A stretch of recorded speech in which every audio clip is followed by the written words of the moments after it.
Hi there! By now your understanding of the middle game strategy and planning is much better when compared to most of your current opponents. After the 7th lesson, the gap in your middle game skills and your opponents will become so huge that it's gonna be really difficult for your opponents to compete with you. The lesson is called The Main Middle Game Plan Unknown by Amateur Players. In the previous lessons, we analyzed that in the middle game you can mainly attack two targets, either opponent's king or his pawns.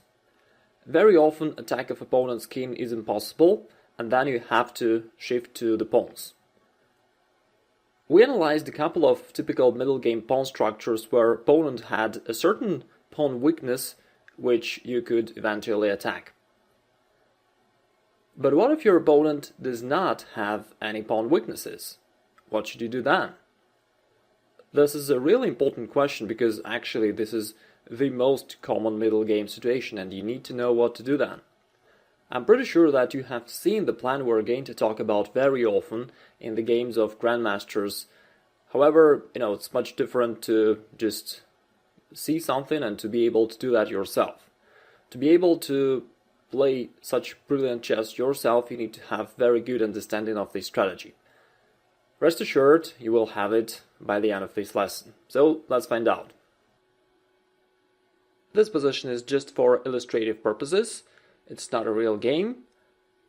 Once again, the question is, how can you attack opponent's pawns if he doesn't have any weaknesses? Before we answer that question, let's clarify what a weakness is. A weakness is opponent's pawn which cannot be protected by other pawns. Why is that so? Well, let's think how you can possibly attack opponent's pawn. Firstly, let's try to attack opponent's pawn by your own pawn. Therefore, white pushes his pawn forward and attacks opponent's pawn. Guess what's gonna happen? Well, black will capture that pawn himself, and then at best, that's gonna be an exchange of pawns, or maybe white will even lose his pawn. Therefore, you cannot really attack and capture opponent's pawn by your own pawn. They have equal power, and therefore it's not enough resources for you to make a successful attack. You can only attack and capture opponent's pawn with your piece. Like in this position, this is a knight, although it can easily be any other piece, a bishop, queen, rook, or your king. In such case, it's very straightforward. You can just go ahead and capture opponent's pawn and win material, which is great for you. And that is why it is so important for you that the pawn is unprotected by other pawns. In this position, although knight is still attacking the d6 pawn, there is nothing white can do because the pawn is protected by another pawn. And so if white really tries to go ahead and capture that pawn, nothing good is going to happen because white will lose the knight, which is more valuable than a pawn, and therefore that's not an option for white. That's why we say that a pawn is weak when it cannot be protected by other pawns. And we already analyzed a number of such situations. We were talking about isolated pawns, double pawns, advanced pawns, but in all of those cases the main characteristic was that the pawn could not be protected by other pawns, or at least it is very hard to do that. Here you may have another question, like in the given example, what about that pawn on c7? It's not protected by other pawns of black, so can we consider it to be weak? Well, not really, because actually if we just imagine the starting position of the chess game, then all of the pawns are standing there on the home rank. Like in this position, all of the black pawns are standing on the home rank.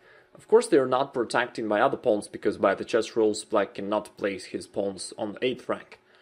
Anyway, we do not call those pawns weak just because they are so close to black's army, and all these pawns are very well supported by black's pieces. On the contrast, these pawns are far away from white's pieces, and for white it's gonna be a very long way to approach those pawns and be able to attack them.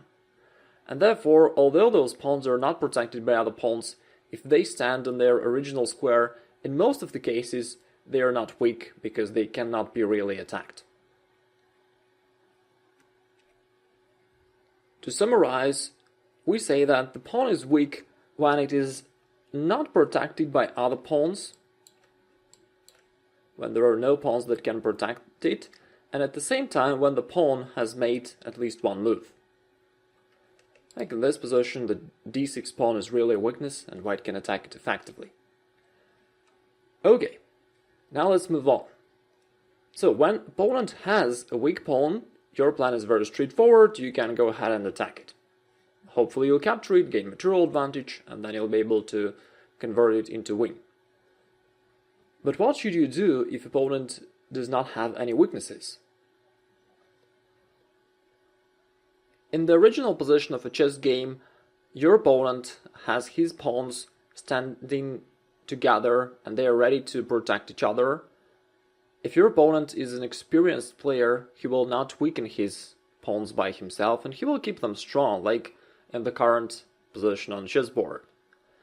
Currently, there is nothing white can attack here really, because the e5 pawn is protected by the d6 pawn, and the d6 pawn is protected by the pawn on c7. Although the pawn on c7, the base of this pawn chain, is not protected by other pawns, we already agreed that it's too close to black's army, and therefore, in most of the cases, white will be unable to do anything about it. Bottom line, there is nothing white can do about this pawn chain. Sadly, this is the most typical situation that you'll have to face in the middle game. How should you deal with it? Here comes the main middle game plan, which is so widely used by grandmasters and so largely misunderstood or underestimated by club level players. In this case, you need to break up the opponent's pawn chain firstly. And you do that by pushing your own pawn and undermining opponent's pawn chain. Now white is going to take on d6 and then to capture this pawn by his piece. Therefore black has to react, he has to do something. And in case he trades off the pawn, then after this exchange, white reached his goal. White managed to split up opponent's pawns. Now they're isolated, and these two pawns, and especially the advanced e5 pawn, will be a convenient target for the white's attack. Now if you start looking at the games of the world top players, having this plan in mind, you will see that they realize this plan almost always in their games. They're pushing their pawns, undermining opponent's pawn chain, creating weaknesses, and then attacking them. Let's see how that works in a practical game. Here's the game between Tigran Petrosyan playing white and black player is Letier Martner. Let's think how white can attack opponent's pawns here. Firstly, we can see that the vast majority of the opponent's pawns are standing on the home rank, and as we already decided, normally you cannot attack them because they are too distant from your pieces. The only advanced pawns that can possibly become a target for your attack are those pawns on d5 and c6. But the problem for you here is that black has this ideal classical pawn chain of three pawns standing together protecting each other, and therefore white cannot attack effectively these pawns right away. What he needs to do is to undermine this pawn chain first, to break up the pawns and create some weaknesses. That's exactly what he did by pushing his b pawn forward. He's going to play b5, destroy this pawn chain, and then start attacking it by his pieces. Let's see what happened next. Black played a6, white maneuvered his knight to c5 to a more advanced square, and then continued his plan with pushing the pawns forward and creating weaknesses in the black's position. This plan is called pawn minority attack because originally on the queen side white had 2 pawns against 3 pawns of black, and that's why it is called pawn minority attack. The good thing for white here with the pawn minority, when you have fewer pawns than your opponent on a certain wing of a chessboard, is that you have some open lines that you can use for the attack. In this position, white is planning to exchange on c6, and after that it's really great for white that the c-file is open and he can use his queen and also his rook in the future to pressurize the c6 pawn and to capture it afterwards. If you imagine that white has his own white's pawn somewhere on c3, for example, you can see that it would be a lot harder for white to attack black's pawn on c6. And that's why the pawn minority attack is so effective. Anyway, let's see what happened in the game. Black decided to change the situation a little. He played b6 to kick off the knight, and then took the pawn. After that, we can see that white successfully realized the first part of his plan. He broke up black's pawns, and now all of them are isolated and weak. So black has isolated pawn on d5 and double pawns on the b line. Now all of them are easy targets for the white's attack. And that's exactly what he started to do. He played knight b4, taking the d5 pawn and threatening knight to c6. Like played queen d6, I traded off the bishops and just started to attack those weak pawns directly. Right now you can see that the pawn on d5 is attacked, the b5 pawn is attacked, and all those pawns are going to crumble fast. And black collapsed pretty soon. White won this game afterwards, so very easily without any problems. He just captured those pawns one after the other. I will not show this game until the end. You will be able to check it out in the practical part of the course. Let's just review once again what happened in this game. At the beginning of the middle game, white realized that opponent's king is well protected and there is no way for white to attack it. That's why white knew that he had to attack opponent's pawns. The opponent's pawn chain was very strong and there was no way for white to attack it right away. Therefore, he decided to push his pawn to undermine opponent's pawns first and attack it then. That's exactly what he did by playing b4 and then pushing this pawn forward to b5, trading off the pawns, creating weaknesses, and then he attacked those weaknesses, captured them, and won the game. This is a classical pawn minority attack, and it's a very effective plan. The one important note I'd like to make here is that the plan of pawn minority attack is quite known for chess players, and especially in this pawn structure. But somehow people don't understand that exactly the same plan works not only here, but in the vast majority of the other situations. First of all, it does not necessarily have to be a pawn minority attack. So even if you would imagine that white has his pawn somewhere on c5, in that case there would be no minority for white on the queen side. We would have 3 pawns of white against 3 pawns of black, and still white could realize the same plan to push b4, b5, then trade it on c6, create that pawn weakness on c6 and attack it then. Therefore, it does not have to be a pawn minority attack, and it does not have to be exactly the same pawn structure. But this plan of pushing your pawn, undermining opponent's pawn chain, creating the weakness and attack it then, works in many different situations. Let's just check out another example where the situation will be very different. Here is another game. It is black to move now, and I would like to ask you to think about the position and to tell me how would you play here as black. Please think about that. You may pause the video for a moment, think about that, and then resume the video.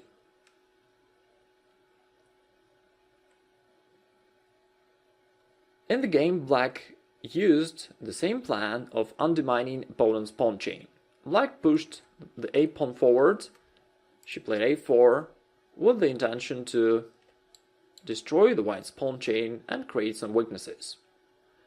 Another good thing about advancing your pawn on the edge of the board, I mean the a pawn or h pawn, is that you can also activate your rook without doing anything special for that. So the rook will become active on its original place. Like after exchanging on the b3, the rook will have and control the a file. If white takes on a4 by himself, then after this exchange the rook will also be activated very nicely. It will pressurize the 2 weak pawns of white, and also it can possibly play rook a3 in the future, and things are just awesome for black. In the game, white did something different, so let's check out the actual game. After black played a4, white replied with bishop f1. Black played queen b4. She could take on b3 right away. Queen b4 doesn't change the situation too much. And then after some attacking attempts of white, black took on b3. And here, if white takes, you can see that the first stage of black's plan was realized successfully.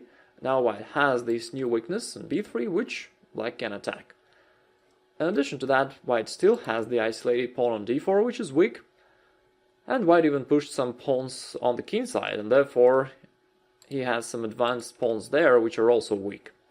Now white has weaknesses all around the board, and it's very easy for black to attack him.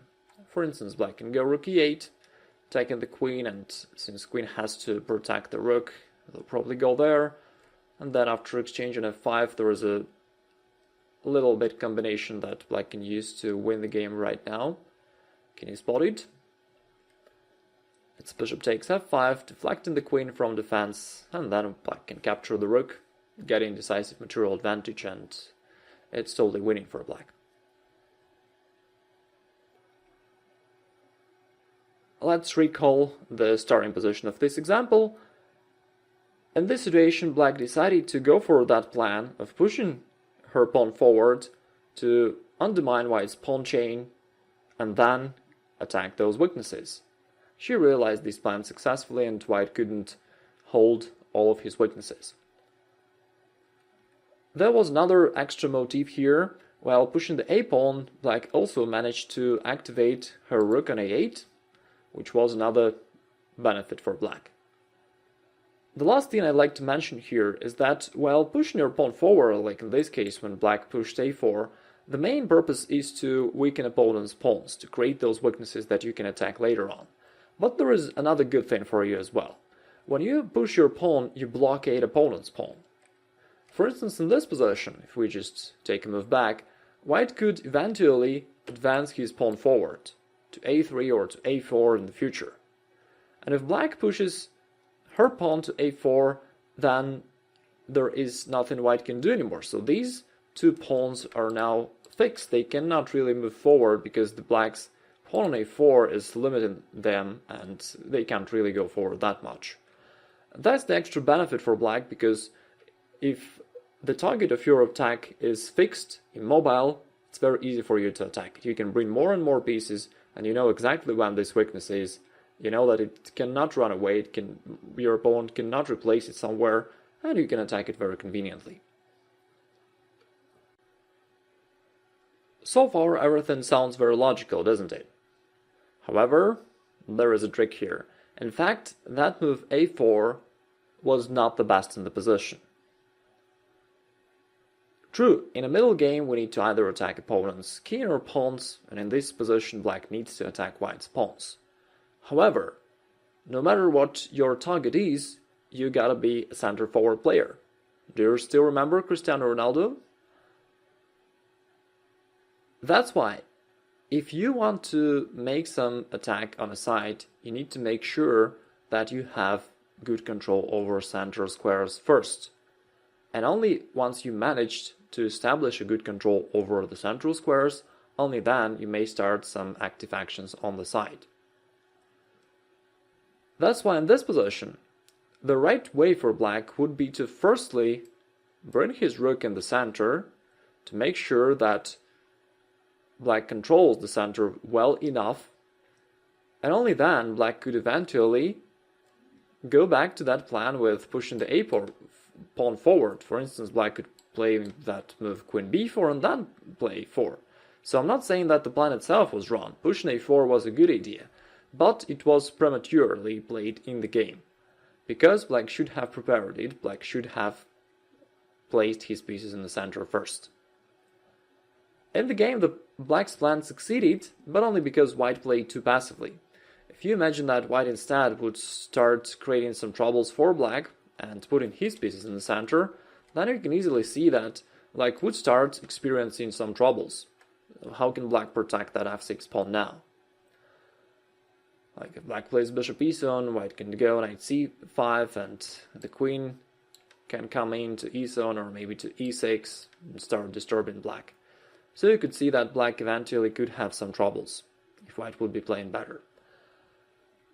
To conclude, whenever you want to move your pawn on the side, always firstly make sure that you have good enough control in the center. Conclusions. In the middle game, you need to either attack opponent's king or his weak pawns.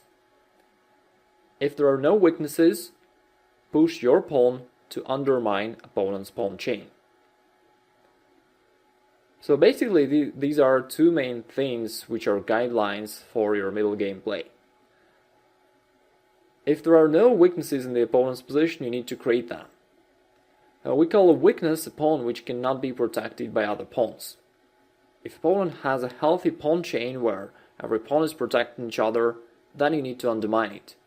Therefore, you push your pawn forward and undermine opponent's pawn chain, break it up, and you can attack it later on.